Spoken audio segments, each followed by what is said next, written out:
Bien, convocado como nos encontramos por parte de la defensa en esta audiencia de control de garantías, el juzgado penal municipal del municipio de Santa Rosa de Cabal, a vista entonces del desarrollo de esta audiencia, según radicado 66-682-60, 00-048-2021, 00007, donde viene siendo procesado el Centro de Porte de Armas, Accesorios y Municiones, y donde su defensor ha peticionado la sustitución de la medida. A efecto entonces de continuar con el desarrollo, tiene el uso de la palabra en su orden Fiscalía Defensa. Gracias, su señoría.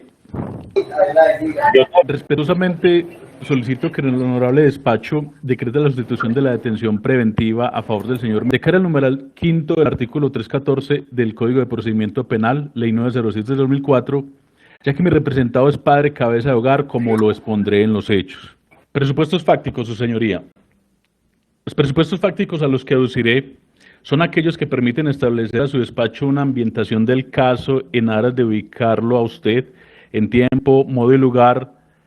Teniendo presente tal situación, se surte este requisito de modo de la siguiente manera. Primero, el día 11 de enero del 2021, capturado en la vía pública sector del Puente del Vergel, vía nacional de Santa Rosa de Cabal, momentos en que cuando caminaba por la zona fue requerido por una patrulla policial y en su poder se le hallaron 3 armas de fuego, 2 calibre 38 y 1 calibre 32 con 9 cartuchos y 3 vainillas. 2. En ese sentido, fue llevado hasta la estación de policía para ser presentado ante la Fiscalía de turno, lo cual le correspondió a la señora Fiscal de Policía Local de Santa Rosa de Cabal, doctora Pilar Llano Agudelo, y dicho control de legalidad, legalización de captura, imputación y solicitud de medida de aseguramiento se realizó a través del Juzgado Segundo Penal Municipal con función de control de garantías de Dos Quebradas, bajo el Código Único de Investigación 666-826-0000-482-021-00007, radicado el despacho 006 de 2021.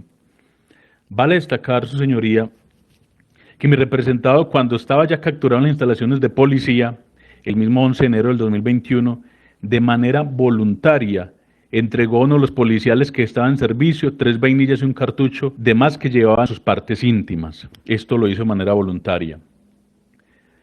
Dicha audiencia preliminar se realizó el 12 de enero del 2021 y el Juzgado Segundo Penal Municipal de Control de Garantías legalizó la captura, avaló la formulación de imputación, pre injusto del artículo 365 del Código Penal, abro comillas, fabricación, formulación, tráfico, porte o tenencia de armas de fuego, accesorios, partes o municiones, cierro comillas, e impuso la medida de aseguramiento privativa de la libertad en centro carcelario contra...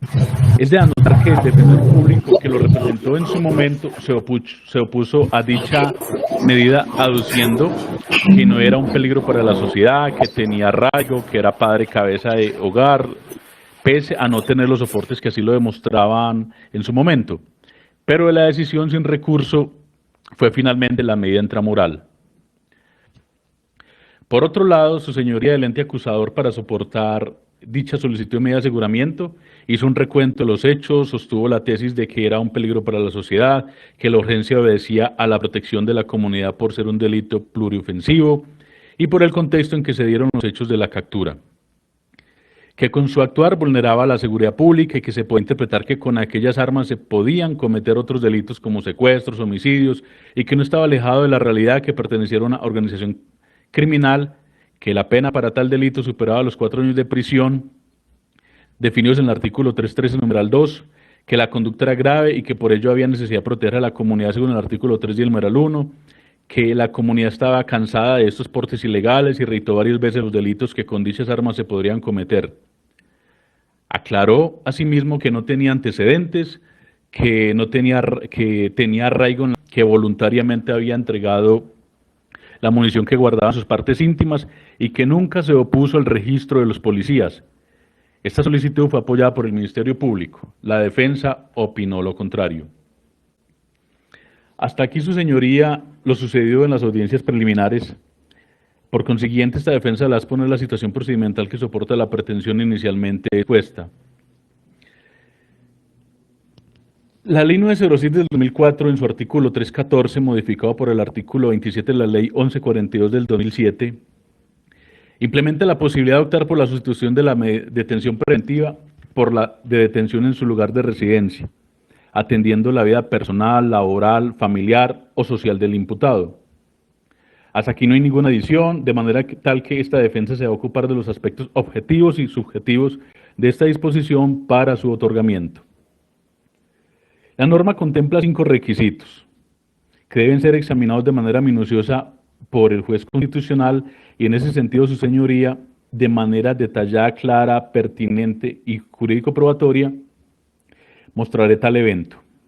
Y aquí su señoría debo precisar desde ya que esta defensa se ocupará única y exclusivamente de lo normado en el numeral 5 del artículo 314 de la ley procesal que indica, abro comillas, cuando la imputada o acusada fuere madre, cabeza de familia, de hijo menor o que sufriere incapacidad permanente, siempre y cuando haya estado bajo su cuidado. En ausencia de ella, el padre que haga sus veces tendrá el mismo beneficio. La atención en el lugar de residencia comporta los permisos necesarios para los controles médicos de rigor, la ocurrencia del parto y para trabajar en la hipótesis del numeral 5. Cierro comillas. Esta norma trae consigo un parágrafo modificado por el artículo 5 de la Ley 1944 del 2008, que, con base en los artículos 39 de la Ley 1474 del 2011 y la Ley 1142 del 2007, exceptúa conceder, o mejor, indica que no es procedente la detención preventiva en establecimiento carcelario por detención domiciliaria cuando la imputación se refiere a ciertas conductas. Y aquí es preciso señalar, su señoría, que mi representado no está inmerso en esa exclusión por el delito que el honorable fiscal le imputó en su momento, ya que si bien es cierto la modificación señala la fabricación, tráfico y porte de armas de fuego, municiones de uso personal, lo condiciona a que se exceptúa cuando ocurra con el delito de concierto para delinquir. Y en la audiencia de imputación no se le enrostró este delito. Tampoco precisa la modificación que cuando los imputados registran sentencias condenatorias vigentes por los mismos delitos, y como lo dijo en audiencia preliminar el honorable representante de la Fiscalía, mi defendido no posee a la fecha antecedentes ni por este ni por otros delitos. En ese sentido, el parágrafo aludido no aplica para los intereses de mi representado, por lo que no se vulneran en lo absoluto los postulados de proporcionalidad, razonabilidad e igualdad. Antes bien, de mantenerse esta medida, se vulnerarían principios constitucionales, como ya veremos, su señoría. Gracias a su rol como juez constitucional, podrá usted concederle la sustitución de la medida de aseguramiento carcelaria por la domiciliaria y en subsidio la de permiso para trabajar, toda vez que es un padre cabeza de hogar, con una esposa enferma que no está en capacidad de trabajar y con 2 hijos menores de edad, siendo mi defendido la base de su sustento económico. Y esta petición la hago bajo los siguientes presupuestos extraídos de la sentencia C-318 del 2008, que se deben cumplir a cabalidad. Primer presupuesto, su señoría, abro comillas, que el peticionario o peticionaria fundamenta en concreto que la atención domiciliaria no impide el cumplimiento de los fines de la atención preventiva, en especial en relación con las víctimas del hecho. Pasa la defensa entonces a esgrimir el primer presupuesto de la siguiente manera. 1. La comparecencia de mi representado al proceso. Recuérdese que mi prohijado, desde el momento en que fue requerido por los policiales para su registro, no opuso resistencia. Se dejó conducir por estos hasta las instalaciones policiales. Firmó los documentos que le instruyeron firmar. Le entregó voluntariamente a uno de los policiales una munición que guardaban sus partes íntimas porque durante el registro corporal los policiales no se percataron de lo que llevaba allí, cuando pudo haberse deshecho esta munición en el lugar de reclusión, que a la fecha ha dado visos de buena conducta en los calabozos de la estación de policía Santa Rosa de Cabal, donde se encuentra recluido. Todo esto solo indica, y así lo ha manifestado a esta defensa, que estará al llamado de cualquier requerimiento emanado por el fiscal delegado para este proceso, al llamado del juez de conocimiento para las próximas audiencias de la etapa de juicio. Y vale aclarar que no se conoce aún fecha de la audiencia de acusación. De igual manera, estará a sus órdenes para cumplir a cabalidad su suscripción del acta previa autorizada, comprometiéndose a permanecer en el lugar o lugares indicados, a no cambiar de residencia sin previa autorización, a concurrir ante las autoridades cuando fuere requerido y adicionalmente, según lo disponga su señoría, si es su deseo someterlo a los mecanismos de control y vigilancia electrónica o de una persona o institución determinada, como lo señala el mismo artículo 27 de la Ley 1142 del 2007. Mi representado no tendrá ninguna objeción, pues lo que busca es aclarar la situación jurídica y, sobre todo, proteger a su familia, a su pareja, a sus 2 hijos menores de edad, poder continuar dándole ese mínimo vital, esa protección a la vida y a la salud. 2. La conservación de la prueba. De ello, resulta necesario decir, su señoría, amparado mi representado bajo los derechos de un juicio justo, de igualdad y acceso a la administración de justicia, de los cuales se deriva el principio a la igualdad de armas, que no es del resorte de mi prohijado destruir, modificar, dirigir, impedir, eliminar, suprimir, ocultar o falsificar elementos de prueba que puedan servir para el desarrollo normal de un juicio. Juicio justo, que es lo que mi defendido busca, y es tanto así que, como lo ha señalado ya esta defensa y lo dijo así mismo el honorable representante de la Fiscalía en la audiencia preliminar, mi representado no opuso resistencia a la orden de registro, no intentó deshacerse de los elementos que fueron hallados al momento de los hechos, porque tuvo tiempo cuando se percató de la presencia de la policía por las condiciones del lugar, y fue él mismo quien entregó voluntariamente la munición que guardaba en sus partes íntimas, como un acto de buena fe, de confianza en la justicia, porque no piensa como un criminal pese a los elementos que le fueron encontrados en su poder por circunstancias que serán motivo de prueba en el desarrollo de las etapas procesales de este caso en concreto. Es decir, sabiendo que sería capturado, no pensó en destruir o deshacerse de esos elementos que podían incriminarlo, ni durante la requisa, ni cuando ya estaban los calabozos de la unidad policial. Ello denota su sentir de no obstruir la justicia, tratando de suprimir o eliminar más acervo probatorio que lo pueda incriminar, porque de hecho es todo cuanto le fue encontrado y ya se encuentra bajo cadena de custodia por la autoridad competente y por tanto ya no hay manera de que pueda acceder a ellas con esa intención. 3. Protección a la comunidad, en especial de las víctimas. Cabe enfatizar que estamos en presencia de un delito que afecta a la seguridad ciudadana. Y por muy grave que se quiera presentar este caso por habérsele hallado en poder de 3 armas de fuego, sin porte para las mismas, también está a decir que mi privado es un hombre de campo, padre de familia de 2 menores de edad y concienzudo esposo, una mujer que no puede valerse por sí misma, y es él quien con su trabajo de campo, su guadaña, ha ayudado a los propietarios de varias fincas a lo largo de la vereda del Manzanillo, La Carrilera, Guamala Coca, quienes dan fe de su honradez y buen trabajo por espacio de varios años.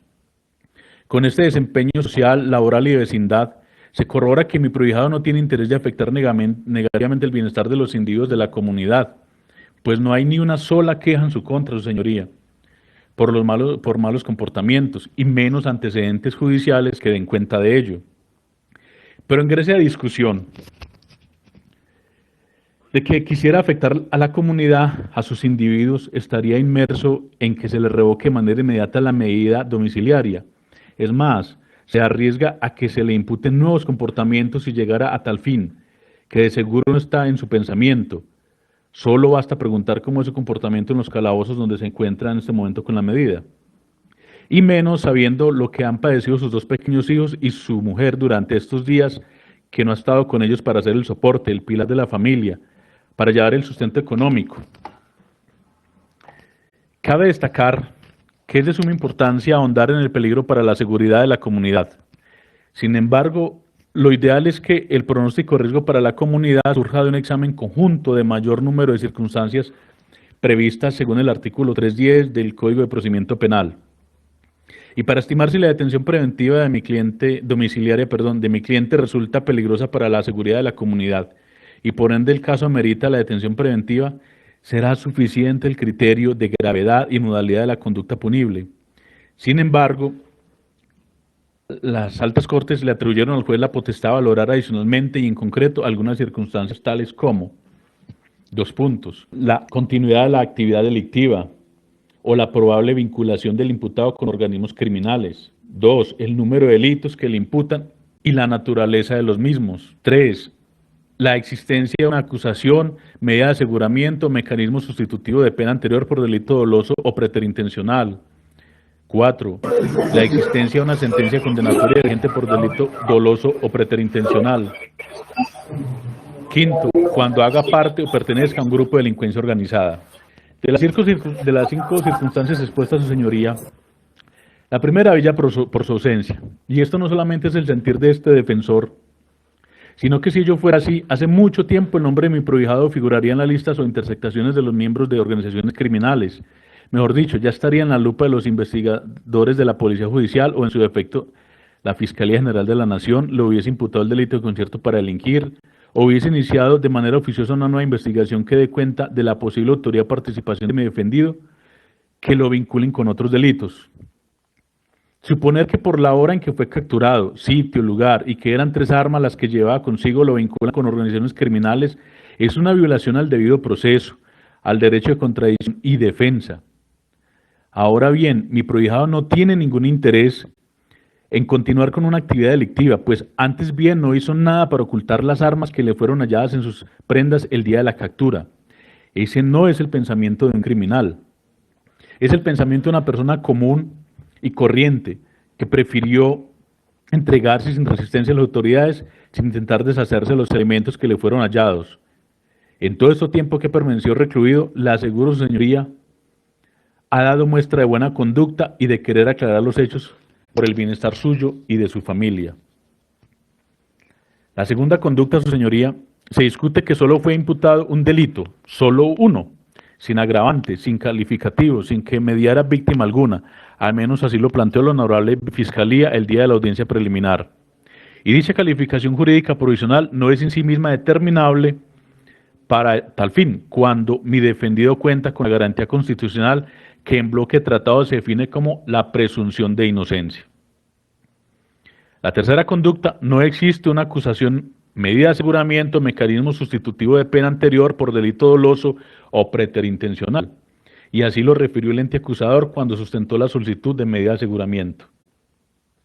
La cuarta conducta, mi prohijado carece de antecedentes penales, que también fue referido por el ente acusador en las audiencias ya referidas y se puede constatar con la certificación de antecedentes de la Policía Nacional o en su defecto de la Procuraduría. Estos documentos se los trasladaré cuando así lo determine su despacho. Y la quinta conducta, no se ha demostrado que pertenezca a una organización criminal, a la delincuencia organizada. Y por el solo hecho de cómo se presentaron en circunstancias de tiempo, modo y lugar de su captura, no significa ello, en consonancia con el principio de indubio pro reo o presunción de inocencia, que sea parte activa de una organización criminal, cuando no goza de anotaciones o condenas por ellos, ni fue capturado en medio de un operativo contra un grupo criminal. Hasta aquí, su señoría, mi primer presupuesto. El segundo presupuesto, abro comillas, que el peticionario o peticionaria se encuentre en alguna de las hipótesis previstas en los numerales 2, 3, 4 o 5, contempladas en el artículo 314 del Código de Procedimiento Penal, modificado por el artículo 27 de la Ley 1142 del 2007, cualquiera que sea el delito imputado. Cierro comillas. Su señoría, mi defendido es una persona mayor de edad y es esgrimido que es padre de 2 hijos menores de edad, pero la realidad es que uno de ellos es hijo de sangre y el otro es de crianza, como se los pondré más adelante. Es decir, padre de un menor y padrastro de la otra. Y en unión marital de hecho por 7 años con la madre de los menores, quien no puede valerse por sí misma debido a sus problemas de salud, tal como lo indica su historia clínica. Y esto lo sitúa en la hipótesis del numeral 5 del artículo 314 de la Ley 906 del 2004, es decir, abro comillas, cuando la imputada acusada fuere madre, cabeza de familia de hijo menor o que sufriera incapacidad permanente siempre y cuando haya estado bajo su cuidado. En ausencia de ella, el padre que haga a sus veces tendrá el mismo beneficio. La detención en el lugar de residencia comporta los permisos necesarios para los controles médicos de rigor, la ocurrencia del parto y para trabajar en la hipótesis del numeral 5. Cierro comillas. En ese sentido, vale entonces precisar que mi prohijado es el padre de familia de Juan David López Ramos, nació el 27 de mayo del 2018 en el municipio de Santa Rosa de Cabal, Risaralda, identificó con el NUI número 1091-279373 y registro civil de nacimiento indicativo sería el número 59447553, es decir, tiene 2 años de edad. Es el padrastro o padre de crianza de la menor Indira Vanessa Ruiz Ramos, nacida el 9 de marzo del 2011 en el municipio de Santa Rosa de Cabal. identificada con el NUID número 1091, 275, 372 y registro civil de nacimiento indicativo de serial número 4395-4809. Tiene 9 años de edad y cursa el grado tercero de primaria en la institución educativa Pedro Uribe Mejía. Esta situación convierte a mi prohijo en el padrastro o padre de crianza de la menor, ya que, como se ha indicado, convive con su madre biológica desde hace 7 años, desde que la menor tenía 2 años de edad. Y como lo expresa su señoría, vive en unión marital de hecho por más de 7 años con la señora, quien no puede valerse por sí misma. Esto es, sufre una disminución de su capacidad laboral debido a sus problemas de salud que tienen que ver con una poliomielitis desarrollada desde su niñez, que le impiden movilizarse con facilidad por sí misma, mantenerse mucho tiempo de pie, ya que tiene afectadas ambas caderas y la rodilla izquierda, tal como lo indica su historia clínica, pero para no hacer alusión a toda su historia clínica, solo citaré la siguiente, su señoría. Primera, el día 11 de agosto del 2009, cuando ingresó a consulta al Hospital San Vicente Paul de Santa Rosa de Cabal, dentro de la cual el motivo de la consulta y enfermedad actual, el médico tratante manifiesta dolor en muslo derecho, cuadro clínico de unos 2 meses, viene presentando dolor en la parte anterior del muslo derecho, permanente, constante, se intensifica con la marcha, con esfuerzo, al caminar. Y en el apartado de patológicos dice polio de la infancia. Según la historia clínica, el día 16 de junio del 2012 ingresó otra vez a consulta donde el médico tratante manifiesta afecta de poliomielitis en la niñez, con secuela de artrofia, aduce dolor de región inguinal derecha, es decir, como se aprecia en el diagnóstico, sufre una luxación congénita de la cadera producto de la mielitis en su niñez. Continúe, doctor, gracias. Señoría, muy amable. Entonces, quiero que la tercera historia clínica es del día 3 de febrero del 2017, donde el médico tratante, en la historia, paciente de 44 años, ama de casa que encuentra con antecedentes de cosartrosis primaria bilateral, con indicación de reemplazo protésico total primario de la cadera izquierda. Y es que para suplir este segundo presupuesto, señoría, es necesario indicar que los 2 menores de edad y su compañera permanente, la compañera permanente de mi prohijado, dependen económicamente de él, para el sustento diario, para la salud, para el estudio, para el acompañamiento a tratamientos médicos en casa, pues no hay ningún otro familiar que pueda suplir estas necesidades básicas.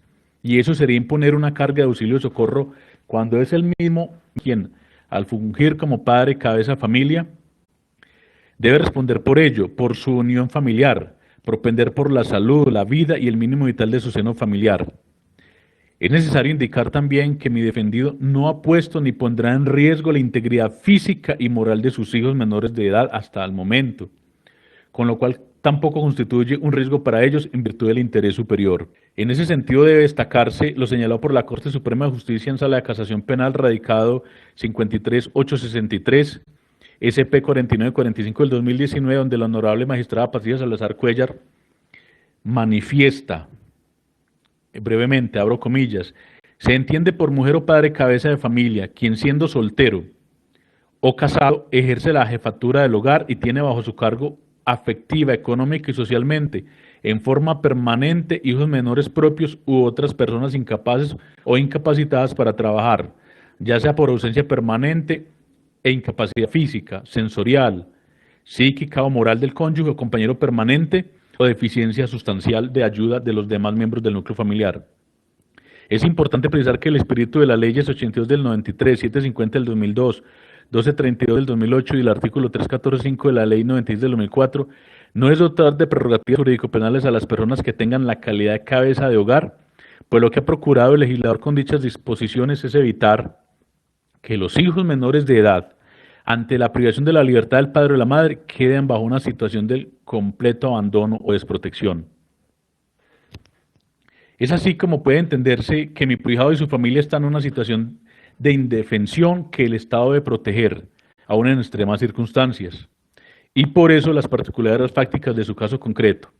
Y reitera la Corte Suprema, abro comillas, ante este panorama se tiene claro que la Ley 750 del 2002 permite el cambio de sitio de reclusión domiciliaria en lugar de intramuros cuando la mujer o el hombre es la única persona a cargo del cuidado y la manutención de sus hijos menores de edad, siempre y cuando se reúnan los puntuales requisitos previstos en la ley y desarrollados por la jurisprudencia, cierro comillas.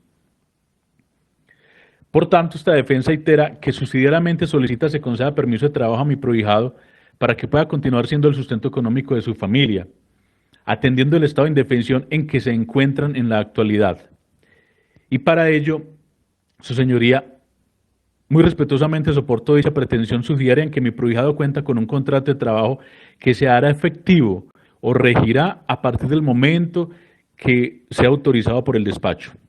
Este contrato ya está firmado por la señora propietaria residente de la finca El Porvenir, que es el mismo sector donde tiene la residencia fijada mi prohijado, y predio ubicado con la matrícula inmobiliaria 29620. Este contrato de trabajo, como se ha referenciado, empezará a regir a partir de que su honorable despacho autorice el permiso de trabajo.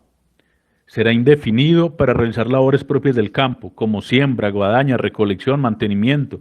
Tendrá una jornada laboral de 48 horas semanales, discriminadas así: de lunes a viernes en el horario de 7 a 12 y de 1 a 4 p.m., con una hora de almuerzo. El día sábado de 6 a.m. a 2 de la tarde. Su salario será de 908.526 pesos moneda corriente más auxilio de transporte, y no habrá lugar a modificaciones a su sitio de trabajo. Esto es, el trabajo siempre lo desarrollará en la finca El Porvenir. Hasta aquí los presupuestos para optar por la sustitución de la medida de detención preventiva por la del lugar de su residencia con permiso de trabajo. Pero ahora, su señoría, debo manifestar que el legislador y la amplia gama de pronunciamientos de nuestra Corte Constitucional, como lo son los radicados C318 del 2008, C034 del 99, C184 del 2003, entre otras, lo facultan a usted para conceder la sustitución de la medida siempre y cuando el peticionario fundamente en concreto que la detención domiciliaria no impide el cumplimiento de los fines de la detención preventiva, en especial respecto de las víctimas del delito y en relación exclusiva con la hipótesis prevista en el numeral quinto del artículo 314 del Código de Procedimiento Penal. En tal virtud, este defensor ha fundamentado de manera ordenada y clara estos presupuestos para que usted, respetuosamente, entre a valorarlos. Adicional a esto, debo decir que mi prohijado, y por ende su núcleo familiar, con independencia de la naturaleza del delito por el cual se procesa, se encuentra en una situación de particular vulnerabilidad que demanda un tratamiento especial y urgente. Y no es otra que la protección al mínimo vital de una familia desprotegida, la protección a la vida, a la salud, a la dignidad humana, a esa garantía señalada en el artículo 44 de nuestra Constitución Política, a no romper la unión familiar en casos especiales como el que se ha ido sustentando. Y esto engendra un correlativo de deber de dar una protección constitucional, especial, adecuada a las particularidades del caso, exigencias del ejercicio legítimo del ius puniendi. Ahora bien, su señoría, en caso de que su decisión sea la de concederle a mi prohijado la sustitución de la detención preventiva en el lugar de su residencia y subsidiariamente el permiso para trabajar, él estará supeditado a la adquisición de ciertos compromisos que usted desea ordenarle, tales como permanencia en el lugar indicado, es decir, en el lugar de trabajo, en las horas estipuladas dentro del contrato de trabajo y en su lugar de residencia cuando no se encuentre laborando. Prohibirle cambiar de residencia sin previa autorización. Concurrir ante las autoridades cuando sea requerido. Adicionalmente, su señoría así lo considera pertinente, someterlo a mecanismos de control o vigilancia electrónica, o de una persona o institución determinada. Y para culminar la justificación de la pretensión principal y subsidiaria, es importante destacar el aspecto objetivo que concita al juicio de suficiencia que debe proceder a la sustitución de la medida. Esto es, 1. La vida personal. Esta defensa tiene por decir que mi prohijado no ha estado inmiscuido en otros asuntos penales o ha tenido sentencias condenatorias de ninguna clase. No ha habido, antes de este proceso, nada que las autoridades puedan reprochar a lo largo de sus 52 años de vida. Las referencias personales y familiares pueden dar fe de cómo es su comportamiento y qué servicios le presta a la comunidad, destacándose hasta el momento por el buen trato hacia los demás y su familia. Y constancia de ello, hay suscrito una constancia de buena vecindad por parte de la señora 2. La vida laboral. Mi prohijado es un hombre del campo, que a lo largo de su vida ha trabajado honradamente en fincas cafeteras y plataneras, que realiza labores de guadaña y siembra y cultivo de productos de pan coger, entre estos el café, cuya labor la ha desarrollado en los últimos años en fincas del sector donde tiene fijada su residencia, entre otros lugares, y con lo que gana sostiene a su familia de manera responsable. En su entorno laboral nunca ha habido una queja en su contra y constancia de ello, hay suscrito una carta del 21 de febrero del 2021 por 13 residentes o propietarios, administradores de fincas de la vereda que dan fe de ello. 3. La vida familiar. El señor Medrado, antes de ser capturado y abrigado por la medida de detención preventiva en establecimiento de reclusión, convivía desde hace 7 años con su compañera permanente, como ya quedó referenciado, y es padre del menor y padrastro o padre de crianza por quien responde económicamente y no reposa ninguna queja o denuncia por maltratos por parte suya hacia su núcleo familiar hasta la fecha. Mediante este criterio, su señoría, se cita una regla general de apreciación vinculada a fines que debe efectuar el juez de control de garantías en todos los eventos en que adoptar una decisión sobre la sustitución de la detención preventiva. Fundamentos de derecho. La petición de la sustitución de la detención preventiva por la domiciliaria y subsidiariamente la de que se le otorgue permiso para trabajar tiene sustento jurídico en Derecho a la Igualdad, artículo 13, Constitución Política, artículo 4 del Código de Procedimiento Penal, la dignidad, artículo 1, Código Penal y artículo 1, Código de Procedimiento Penal, la libertad, artículo 28, Constitución Política y artículo 2, Código de Procedimiento Penal, artículo 43, Constitución Política, en el sentido de que la mujer y el hombre tienen iguales derechos y oportunidades y artículo 44 de la Constitución Política. Artículo 314 del Código de Procedimiento Penal, modificado por el artículo 27 de la Ley 1142 del 2007. Competencia, artículo 39 del Código de Procedimiento Penal. Decisiones de la Honorable Corte Constitucional, sentencia C-318 del 2008, C-034 de 1999, C-184 del 2003, entre otras, así como el radicado 53863 SP-4945 del 13 de noviembre del 2019 de la Corte Suprema de Justicia, Sala de Casación Penal. Artículos 9 y 10 de la Ley 74 del 1968, Pacto Internacional de Derechos Civiles y Políticos. Artículo 8 de la Ley 16 de 1972, Convención Americana de Derechos Humanos, Pacto de San José de Costa Rica. Artículos 1, 2 y 6 de la Declaración Americana de los Derechos y Deberes del Hombre. Leyes 82 de 1993, 750 del 2002, 1232 del 2008.